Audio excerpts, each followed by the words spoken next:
এইভাবে হঠাৎ করে ভাইয়ের বউকে বাড়িতে আনতে হবে আমরা ভাবতেই পারিনি। আমরা বেরিয়েছিলাম ভাইয়ের রেজিস্ট্রির জন্য। তো সেখানেই যাচ্ছি এখন। হ্যালো বন্ধুরা, কেমন আছো সবাই? আশা করি সবাই ভালো আছো, আমিও ভালো আছি।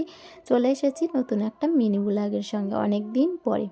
তো দেখো আমরা কিন্তু চলে গিয়েছিলাম আমার ভাইয়ের রেজিস্ট্রির জন্য। তো মেয়ের বাড়িতে আমরা পৌঁছে গিয়েছিলাম। তারপরে কিন্তু একটু মানে আমার ভাই বউ যে হবে তার সঙ্গে ছিলাম। তারপরে দেখো এখানে খাওয়া দাওয়া হচ্ছিল, কিন্তু তার মাঝে ঘটে গিয়েছিল একটা সমস্যা।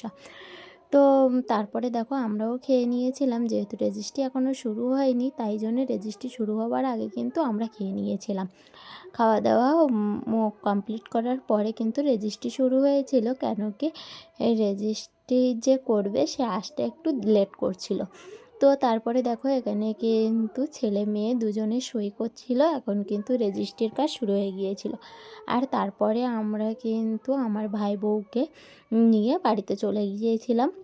তো আমরা এখানে আসার পরে জানতে পারি যে আম আমার ভাই বউকে আমাদের রেজিস্ট্রি করার পরে বাড়িতে নিয়ে যেতে হবে। কিছু প্রবলেম হয়ে গিয়েছিল, যে কারণে আমার ভাই বউকে রেজিস্ট্রি হওয়ার পরেই আমাদের বাড়ি নিয়ে যেতে হয়েছিল। আর দেখো এখন কিন্তু বিদায়ের কাজ করছে, মানে অনুষ্ঠান করে যেহেতু হয়নি, আর যেহেতু এখনও শাঁখা সিঁদুরও ওঠেনি, তার জন্য কিন্তু খুবই অল্প লোক বলা হয়েছিল।